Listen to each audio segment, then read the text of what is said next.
Слово для выступления предоставляется постоянному представителю президента и Кабинета министров в Конституционном суде Молдубаеву Алмазбеку Тавалдыевичу. Прошу пройти к трибуне. Уважаемые судьи, свою письменную позицию я дал, да? Она у вас всех есть, я не буду ее перечитывать. Вопрос такой встает, да? Что является основанием для начала гражданского судопроизводства? Скорее всего, это был какой-то договор, расписка, обязательства. Что-то должно было побудить стороны начать процесс, вот о котором мы говорим, да? То есть, соответственно, Бишкек Теплоэнерго и Молдогазиев, Нурбек Дюшанкулович, они должны были быть какой-то договор между ними, что являлось для основания. И когда эти люди заключали договор, соответственно, потребитель теплоэнергии, лицо, которое поставляет энергию, должны были обменяться адресами, копии паспортов, прописки, что-то должно было быть, стать основанием для того, чтобы между ними возникли какие-то правоотношения. И что впоследствии за невыполнение со стороны Молдогазиева являлось основанием для подачи иска.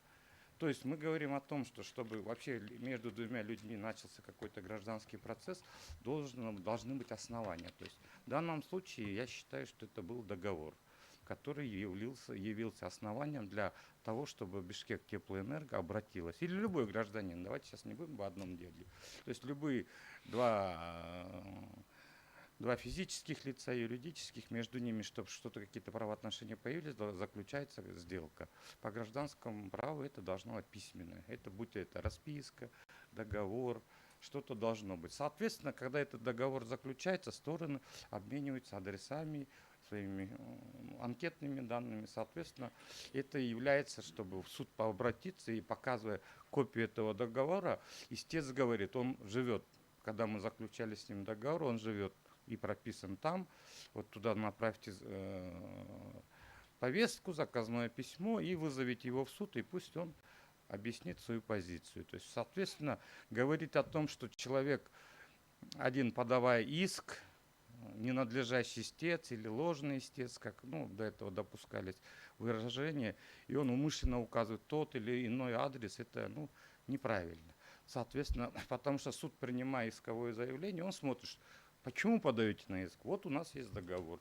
Судья открывает договор, видит адрес и, соответственно, аппарату говорит, направьте по этому адресу повестку, вызовите это лицо и будем рассматривать, почему он не платит, почему не исполняет свои обязательства. То есть, и доводы истца мы считаем, что они не соответствуют, то есть несостоятельны, просим отклонить данное обращение, то есть оставить действующие нормы в текущей редакции, поскольку просто так нельзя в суд подать документы и огульно называть адреса, указывать какие-то непонятные, то есть, ненадлежащие адреса, соответственно, то есть эти доводы несостоятельны, поскольку для подачи в суд всегда должно быть основание. Это, будь это расписка, договор. Если, например, эти суды вынесли решение о взыскании каких-то денежных средств за неисполнение обязательств по договору, соответственно, когда этот иски в отношении Молдогазиева принимались, то суды должны были проверить, есть ли основания для этого. И, соответственно, когда этот договор заключался, то, соответственно, были указаны его адресные, анкетные данные. Плюс еще, знаете, вот что поражает, Бишкек Теплоэнерго подает иск в этот же адрес, где он и прописан, и где живет, за подачу тепла.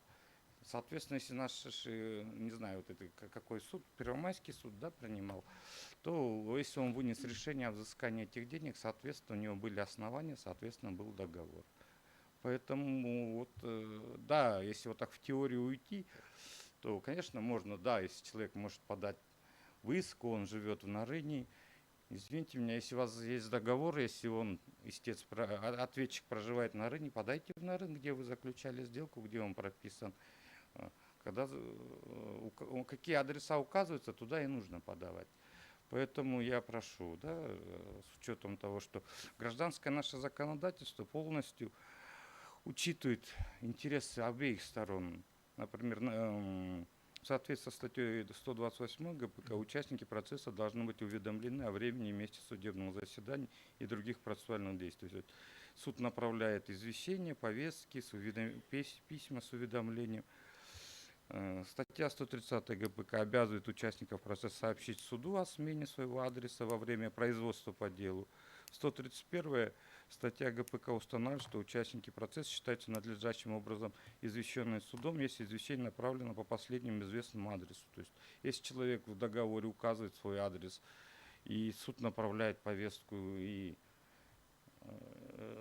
лица, живущие в этой квартире, принимают повестку, но у суда других действий нет. Как начать процесс, как защитить, как установить истину по делу. Поэтому я считаю, что вот выступление хорошее, как профессиональный юрист выступил, и выступил, обращаясь в сторону, но с другой стороны, там очень много допустимо, приводится каких-то необоснованных допущений, поскольку, как я сказал, основанием должно быть какой-то договор, какое-то соглашение двух сторон. Поэтому мы считаем, что ни 129 статья, которая дает возможность суду направить повестку, то есть судебные извещения должны содержать обязательно указание на обязанность лица, принявшего извещение, повестку в связи с отсутствием адресата при первой возможности вручить адресату, либо пункт 3 части 2, если извещение направлено по последнему известному суду месту жительства физического лица, месту нахождения, не вручено в связи с отсутствием адресата по указанному адресу. То есть лица, участвующие в деле, считаются извещенными. Это нормальная процедура, поскольку мы говорим же, что эти адреса, куда направляются повестки, это не огульное указание истца. Это что-то являлось основанием, то есть договор, по крайней мере, заключенный между обращающей стороной и Бишкектеплоэнерго, что-то были указаны адреса. И поэтому суд направляет, и если лица либо отказываются, либо не хотят, либо если даже отсутствуют, все равно стороны должны исполнять свои обязательства по договору. Вот речь идет с 2013 года, да, какие-то семейные обстоятельства человек не входить. Если каждое лето, каждую зиму подается тепло, нормально есть, что человек должен за это тепло заплатить. Это нормальная процедура. Но я не хотел на частное дело переходить. Мы считаем, что мы не видим здесь противоречий неопределенно с указанными нормами Конституции, поэтому мы просим обращение оставить без удовлетворения.